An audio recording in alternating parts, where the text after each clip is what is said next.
This is episode 17 of the Music Therapy Chronicles podcast with Ami Kunimura. And we can see this with our patients, the power of music, but we need to remember that power of music is also influencing us.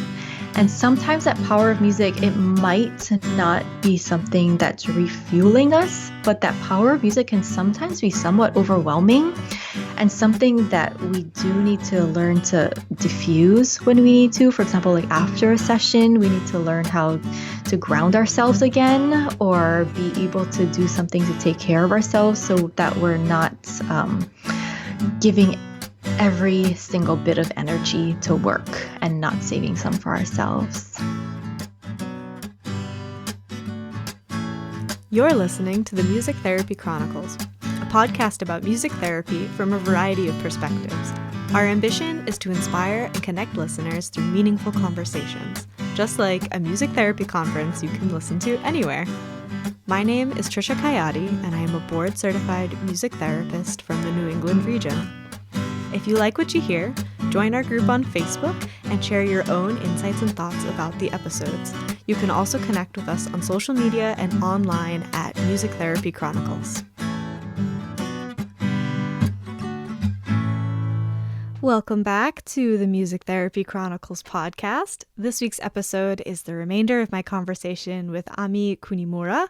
We talk more specifically about self-care in this episode. If you haven't listened to my previous episode with her, please go back and do that. It'll give some more insight about some of the things she refers to in this episode, because in last week's episode, she talks about her personal journey through burnout and how she found her way to self-care and ways in which why self-care is so important for us and any helping professions.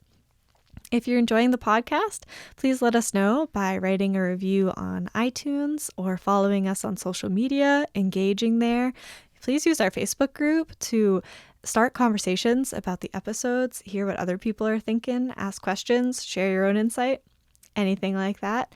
And also, the Music Therapy Chronicles has a Patreon page. If you are unfamiliar with Patreon, it's a platform where you can financially support creators or organizations or anything that you like what they're doing in the world. You can pledge to give a donation one time, every month, whatever you're comfortable with. And so that would be really appreciated if you feel inclined to use that way to support the podcast. All right, please enjoy our self-care conversation.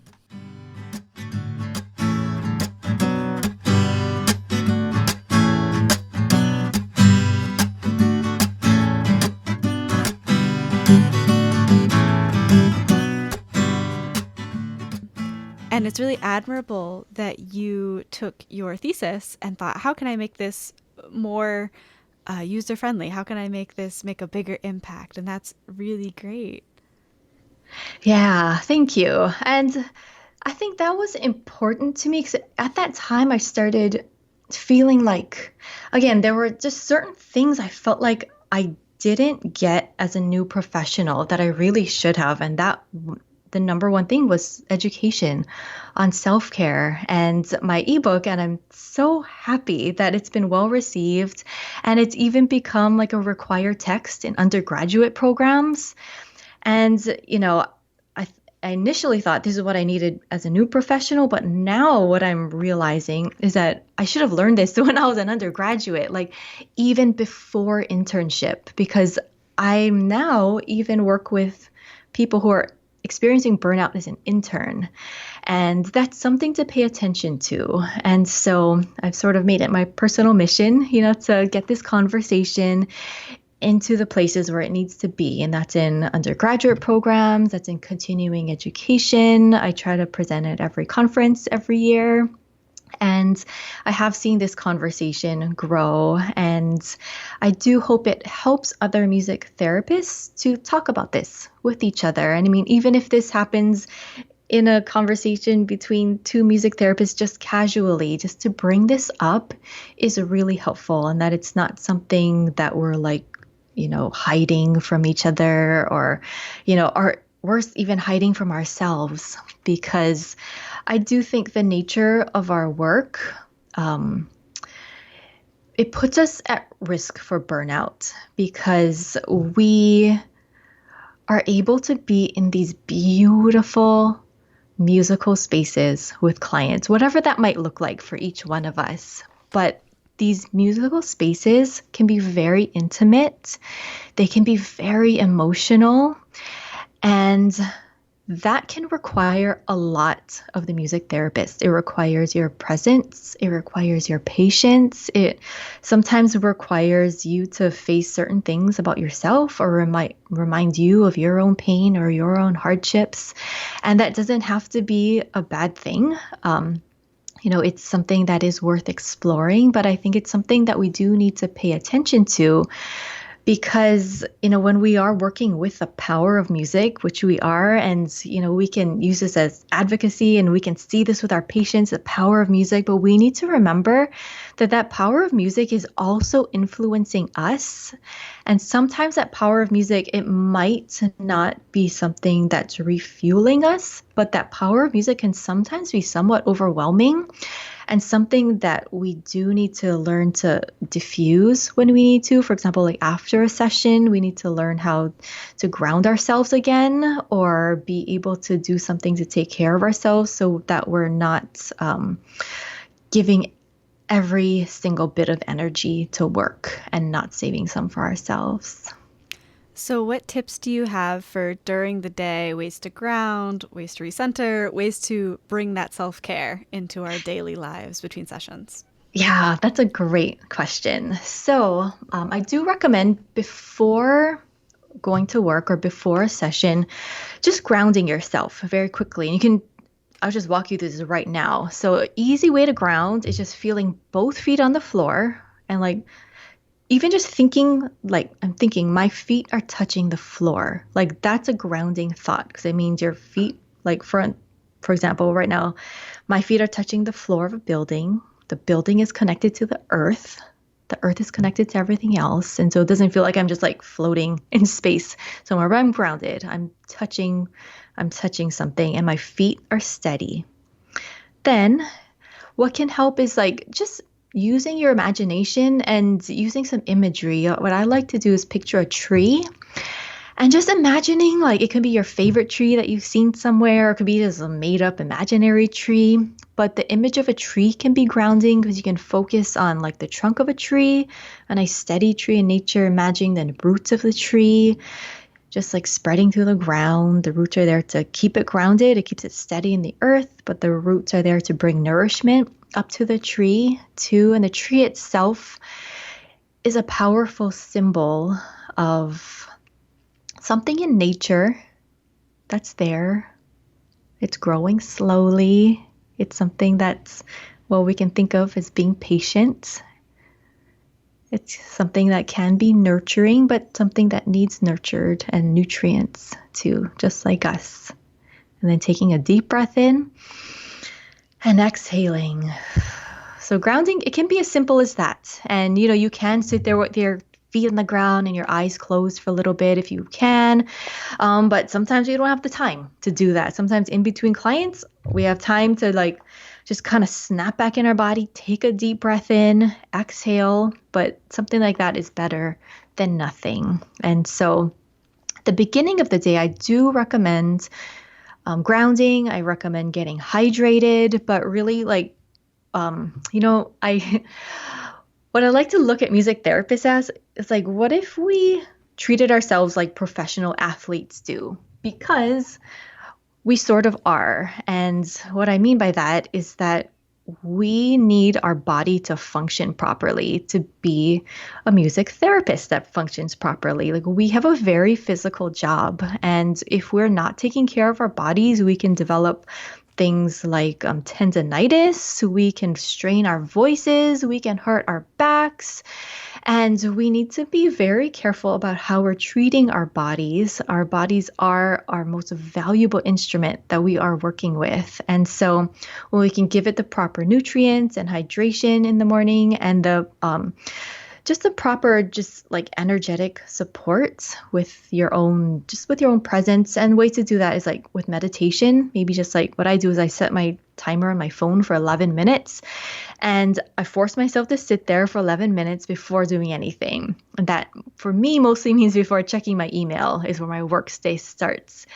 And sometimes for those 11 minutes, my brain is just thinking about all kinds of stuff, jumping all over. Sometimes I can keep it calm. Sometimes, I'm trying to focus on my breathing. But regardless of what's going on in my head, I sat there with myself for 11 minutes, and that puts my day in perspective of, or in the perspective of, it's me who, it's me who's doing the work. And I need to be able to honor myself as that. Again, like if we looked at ourselves as a professional athlete, we need to realize how much we're demanding of our bodies, of our brains, and of our own creativity too. You must have read my mind because I was thinking about on your website, you have a book club. And the current book Yeah. is Why We Sleep. Just as a side note, Yes. that's been on my list of books to read forever. So there's another reason to read it. But so, what other things do people overlook? I think of sleep, diet, exercise. You mentioned hydration, things like that. Yeah. So, sleep is so important and it is overlooked a lot. And I would say out of all of those things, sleep is the most important if we're gonna, prioritize things. But, or I guess, another thing that does get overlooked is our own relationship with music. And so, I do see music therapists paying attention to, their involvement with music and being able to play music in their own time and maybe writing their own songs or, doing music recreationally, whatever that means for someone. But what sometimes gets overlooked is our own relationship with music and what that's looking like at any given moment. And what I like to compare this to is our relationship with music is so important because as music therapists, usually our love for music is what helped us even decide to be a music therapist in the first place. And oftentimes our love for music will evolve or it likely will. So, when we're a student and we're studying music theory, like music will start to sound different because you have a different way of perceiving music with this certain knowledge. Then, when we become professional music therapists, our love for music can change too because it's starting to become work and it's becoming associated with work. And so, our relationship with music sort of depends on how we're thinking about music and how we're feeling about music. And so, if we're starting to feel like music is work, or it's a burden, or it's hard, or music is something I give to other people, and it becomes less personal, we can start to lose touch with the love of music that brought us into music therapy to in the first place. And sometimes what that can lead to is loss. And it's almost like a breakup or like if you're ever been like ghosted by someone who stops communicating with you or something like that can happen with music. And this does need to be a relationship that needs to be nurtured. And, it's almost like a romantic relationship or a marriage. Like it does take effort and energy to maintain a healthy relationship. It takes communication. It takes making time for each other, but it also means working through some of the hard parts of it too. And, when a relationship does hit like a rough spot, there is a certain healing that needs to happen. And, when our relationship with music hits a rough spot, and that can mean neglecting music, or again, the way we think or feel about music, not having it be so positive anymore. Sometimes we can experience that as a loss, and sometimes we can experience that loss as grief. And sometimes we might not be realizing that that's happened, that we're grieving our loss of love for music. And that's something to get used to. And it's not something that's like super awful. It means that we'll never love music again. What it means that we it means that we need to sort of get back on track and reevaluate our relationship with music and redefine what it is. It's not going to be what it is, what it was before, and that's okay. And just like in like some marriages are like that too. Like if you hit a certain spot and maybe you need to redefine what the relationship is and how it's going to work and what the roles are within the relationship. Same thing with music. It's going to change as we mature, as we get older, as our work life changes, and it's something that we do need to pay attention to. And so, again, not just what we're doing with music, but our internal process with it too. And if we are experiencing a certain amount of grief or loss with music, what that means is we need to pay attention to it. And I would recommend bringing something like that into therapy or clinical supervision and having someone else help support you in figuring out what those feelings are about, because some things are just so hard to see on our own or figure out on our own. Yeah, you can't see the forest through the trees, right? That's Yes, one of my favorite yes, ones. exactly. So you've probably answered this question, or given this answer, I should say, several times, but what would you say to someone who has difficulty justifying making time Mhm. for self care? Yeah. So, first of all, it's when you don't have this time for self-care that's actually when you need it the most. So it's when you're so busy, you're like, I really don't have time to rest or take a nap. I don't have time to get enough sleep or whatever. And it's okay, well, that's the time when you need self-care the most. Now, we also need to remember though, self care doesn't have to take a lot of time. And sometimes it doesn't have to take extra time at all. And so there are certain periods in a person's life where there really won't be a lot of time for self-care. These times are, if you're a new parent, or if you are starting a new job somewhere, or if you have a really big project going on, if you're working on if you are in school and you're working, or there might be these certain life events that happen that really take up a lot of time. And if there isn't time for self-care during those times, that can be okay as long as it's temporary. Because, these life events, a lot of them can be really exciting too, and they can be fun and even enjoyable to just be all in and not have to worry so much about taking care of yourself, as long as you have some type of maybe plan to take care of yourself after. But, you know, again, self care doesn't have to take a lot of time. So if there really, really isn't time for self care, then I would recommend focusing on self care practices that don't take a lot of time. So, some examples of this would be being nice to yourself when you make a mistake. So, if you don't have time to do extra stuff, concentrate on what you're already doing. And that's what we're always doing, is talking to ourselves in our head and having these internal dialogues. And so, working on having kinder and more patient and more gentle internal dialogues with yourself. So, especially if you're made a mistake somewhere, or, if you're struggling somewhere in your life, just being careful of how you're talking to yourself about it is a huge act of self-care. And that's one of the biggest things that I would recommend to people, especially if you don't have time for self-care. But I would also recommend, if you don't have time for self-care, to really question that assumption. Again, maybe if you're like a new mom or a new dad or something, like, I'm gonna let you off the hook here. But most of us don't have enough time. Most of us are busy. Most of us have so much to do on any given day.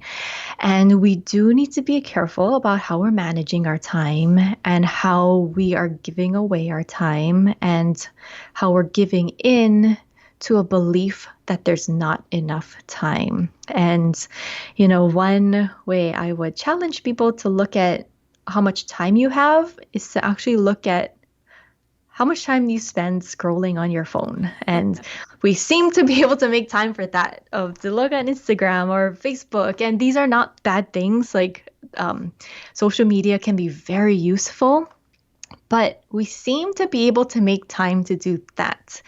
And, it's like even if you have just 3 or 5 minutes somewhere, maybe instead of scrolling through your phone during that time, taking that to yourself, whatever that might means sitting quietly to yourself, going out of your way, like for yourself, or, stopping to like get a glass of water or something. But, fitting self care into these small spaces are often necessary. And if that's all we have to work with, then do that. But I would recommend trying to fit self care into those small spaces that are usually filled with social media and starting there. And again, social media is not like a super bad thing, or, it can be very useful and helpful. It can be a good way to connect with others, but it can be just like this go-to reflex of whenever we have a spare moment. And instead of giving it away and putting your attention outward, practice bringing it inward once in a while. That's really great advice. Mhm. Thank you. Are you ready to move into some rapid fire questions? Yes, I'll be happy to. Awesome. Coffee or tea? Tea, definitely. I don't do well with coffee. I'm really sensitive to caffeine, even the caffeine that's in tea. But tea, I feel like it's easier to control like a dosage of caffeine. Like I'll drink like green tea once in a while. My favorite tea is kombucha. I just love kombucha. It's one of my favorite things to drink. But coffee, my body just does not do well with. And I do feel like I'm missing out a little bit on that. Coffee smells good. It does taste good. But my body says no to coffee, unfortunately. Early bird or night owl?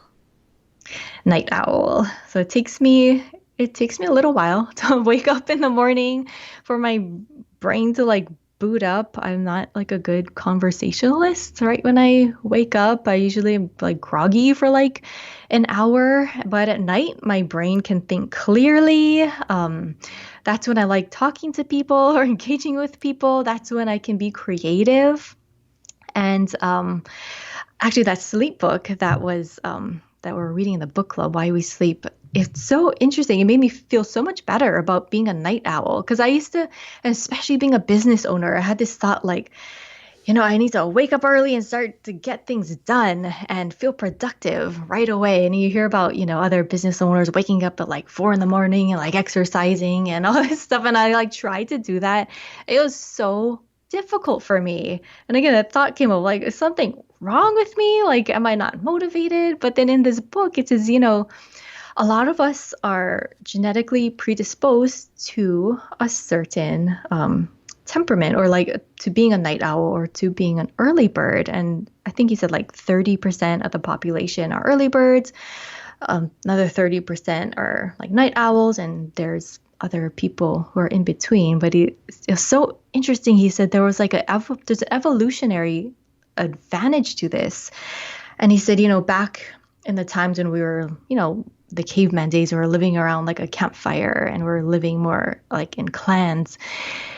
He said it helped our survival because it meant the whole group wasn't sleeping at the same time, because that would not be safe. And so, like a third of the group would be up later at night and they could watch out for the rest of the community. Then there would be a small period where maybe everyone was sleeping, and then there would be a small, or like a 30% of the group who would wake up earlier, and then it was their turn to watch out. So that made me feel like a lot better. Like, okay, like I can be okay now being a night owl and not having to expect myself to wake up super early and be like on right away. Yeah. Something that you would tell your younger self? Oh, I love that question. I think I would say don't be so hard on yourself. And I still need to tell myself that. And, I can, even like going through my story earlier, like there are so many points in my life where I hit struggle. My initial response was to just be hard on myself. Or my first thought would be like, what's wrong with me? Or how can I be doing better? But, just not being so hard on myself and allowing myself to either be weak if I was feeling weak at the time, but also allowing my strengths to shine through. And I've been trying to work on this more lately of, being able to go through my day and just be happy of where I am, and not only just happy about where I am, but proud of myself for being in this place in my work, in my life right now. And there's always reason to be hard on ourselves because there's, any given thing we could be doing better or more. But, how about just trying to be satisfied once in a while? I think is one thing I'm trying to do with myself. Yeah. Well said. Your music therapy elevator speech. Oh, yeah.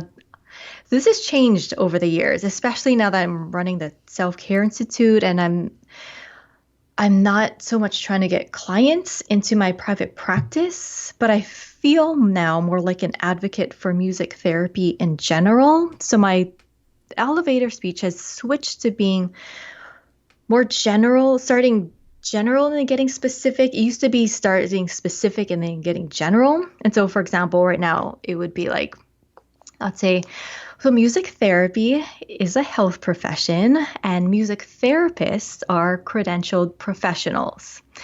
And I have my master's degree in music therapy, but not all music therapists do. You can also get your bachelor's degree, and there's also PhD programs in music therapy. And music therapists work in all types of settings. And so you have music therapists working in medical hospitals and rehabilitation, but music therapists also work in schools or in private practice. And there are music therapists who work in all different types of populations, like with people with Alzheimer's or children with autism or people with developmental delays. But my specialty is working in mental health, and I run a private practice where I contract with either mental health facilities, trauma programs, or in addiction treatment programs. And I use music as a creative modality to help clients deal with the struggle that they're dealing with and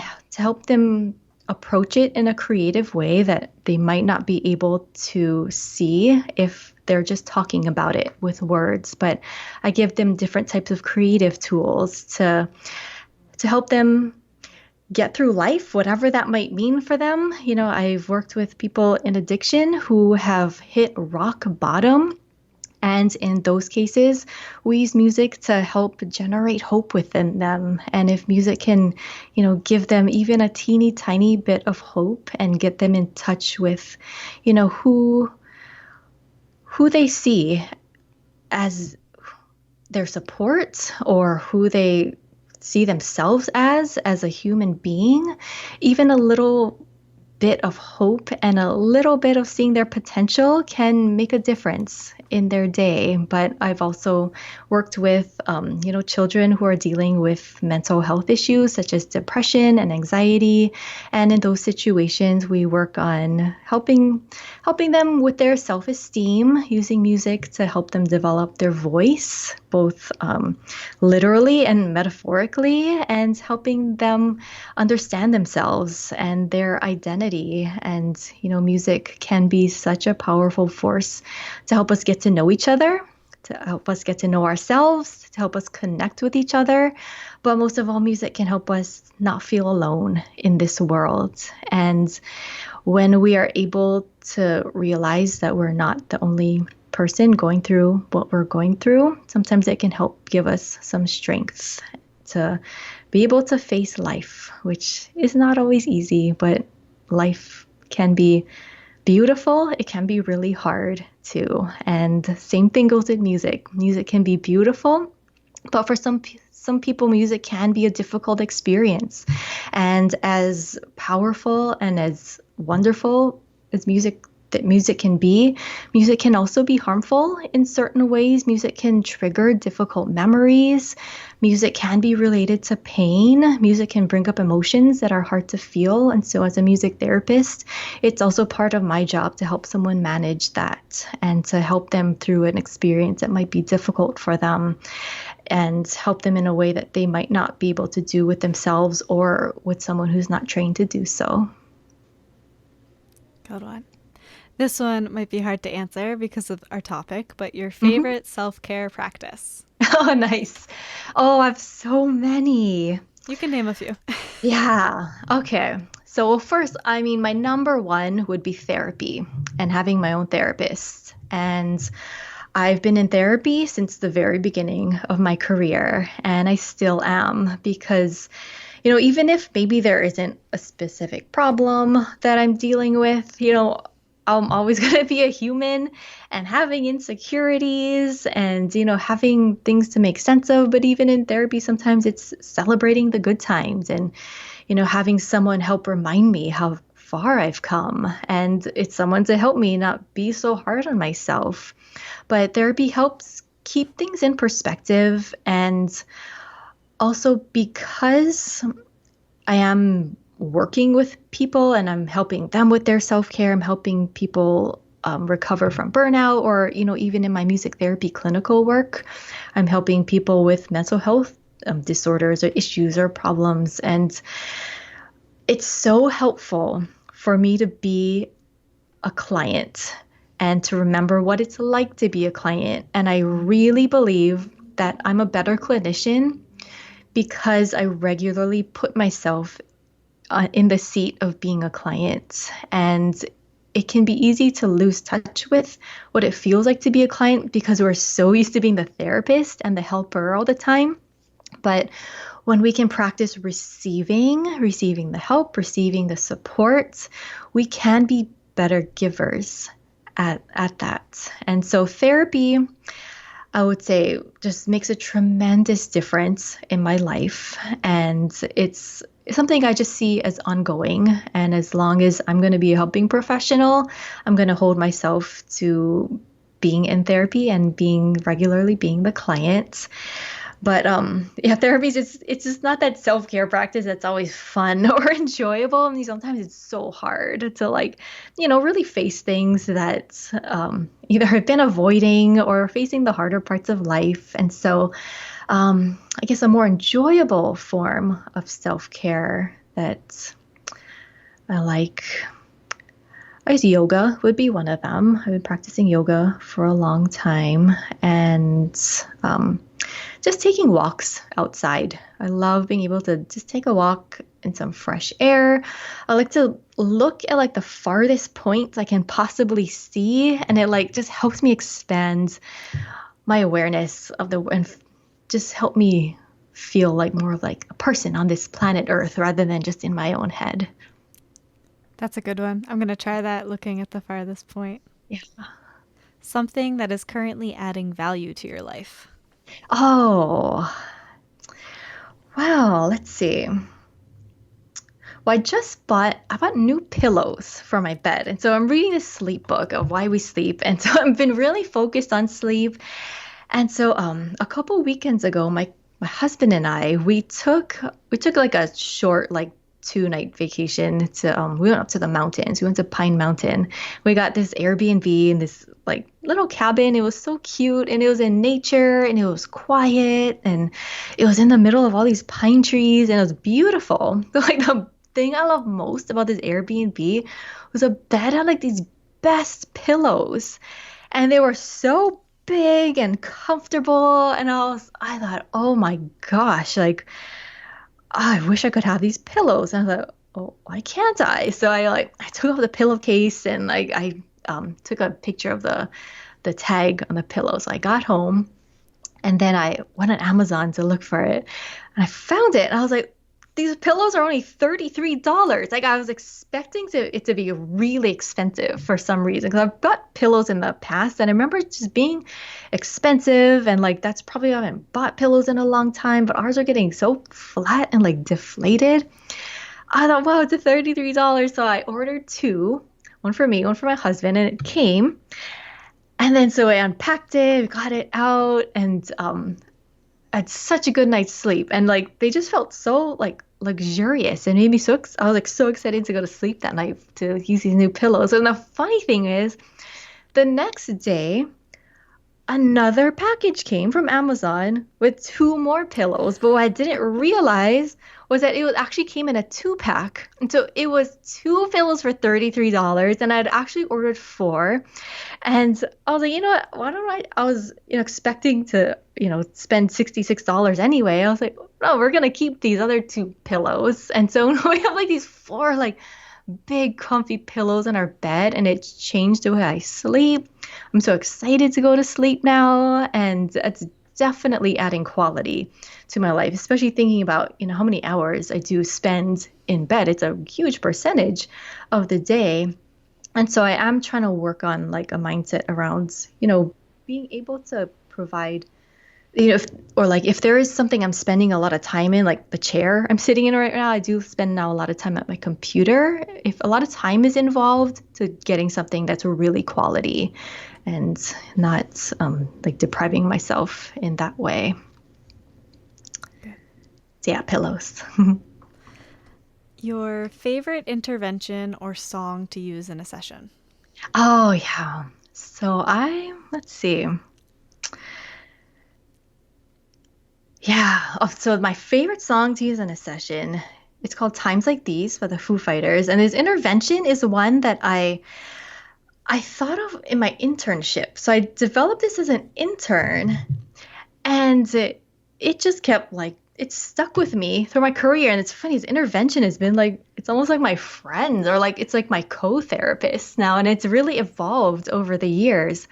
But this song Times Like These, I mean, it wasn't written as a music therapy song, but it's a perfect music therapy song. So for one thing, it can be like a hard rock song. It's by the Foo Fighters. The original version, it sounds like a rock band. There's a point where he's like yelling, but there's a acoustic version of it too. So you can play it either way. It works as a fast song. It works as a super slow song.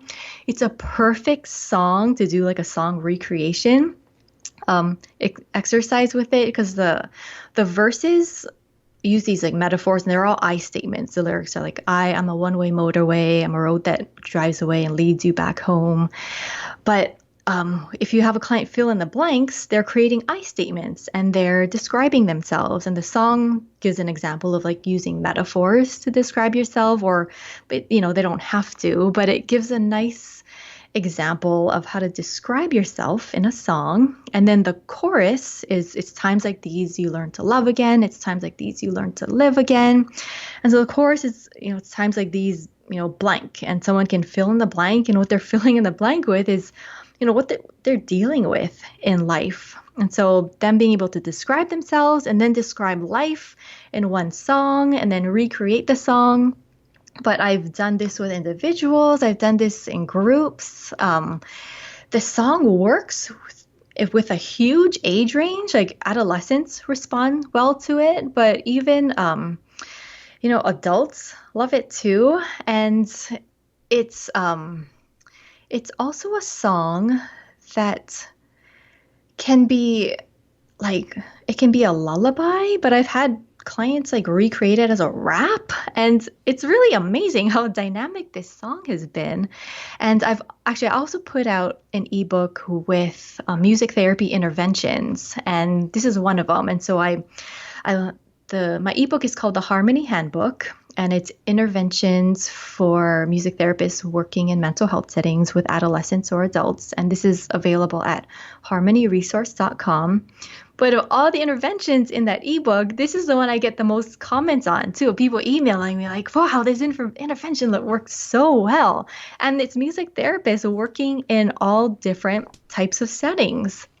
And so, yeah, I just really love how it can be adapted to so many different populations and to different people. And yeah, the song itself makes me happy too. And I know, like, as a music therapist, we want to pick the client preferred music, and I do that as best as I can. But this song too, I was also in the music video of this song too, so it like really reminds me of like a good time too. So I think it helps me bring a fresh energy, and I don't like share the memory with my clients, but I think when they can tell I'm excited about a song, or just it's something that's meaningful to me, it's something that they can they can latch onto that meaningfulness too. But like I won this contest online of like to be an extra in the music video. So I got to go to the video shoot for a few days and like meet the band. And yeah, so the song is meaningful to me too.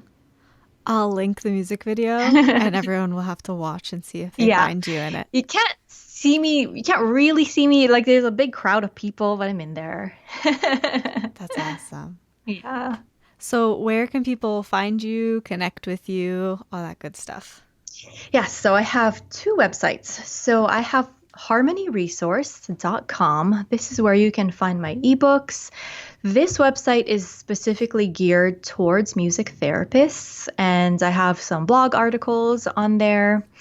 And I also have some of my services listed. Like I was providing clinical supervision and self-care coaching. My schedule is pretty full. You can find my the information on that if you want to get on my waiting list for that. So it's harmonyresource.com.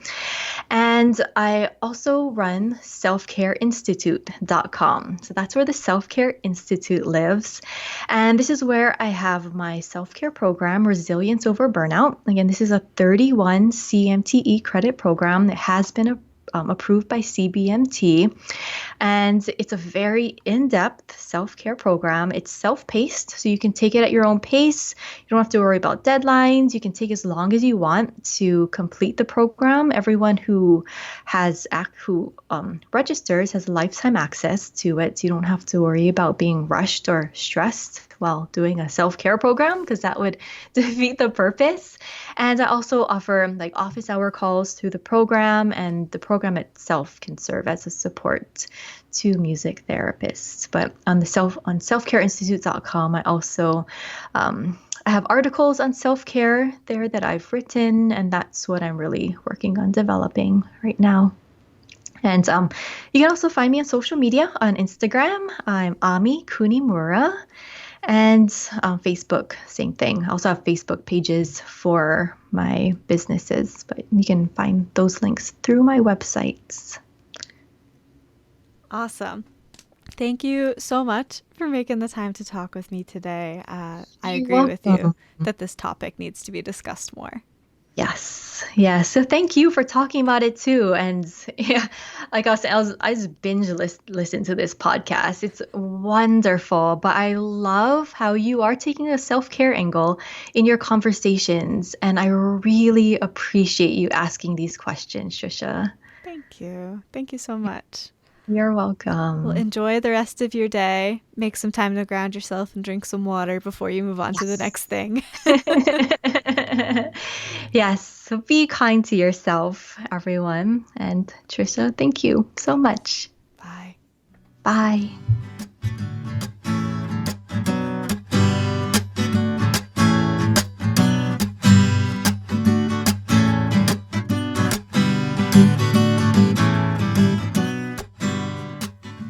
I feel like after this episode, I just can take a nice deep breath and relax and feel good about myself and know that the time I take to practice self-care, even in the small ways, I'm reminded how important and justified those things are. So I hope that you as well feel inspired to bring self-care into your life some more after listening to this episode. And check out the resources in the show notes for different things that Ami has created for music therapists to incorporate self-care into their lives. All right, that's it for this week's episode, and I will catch you in the next one.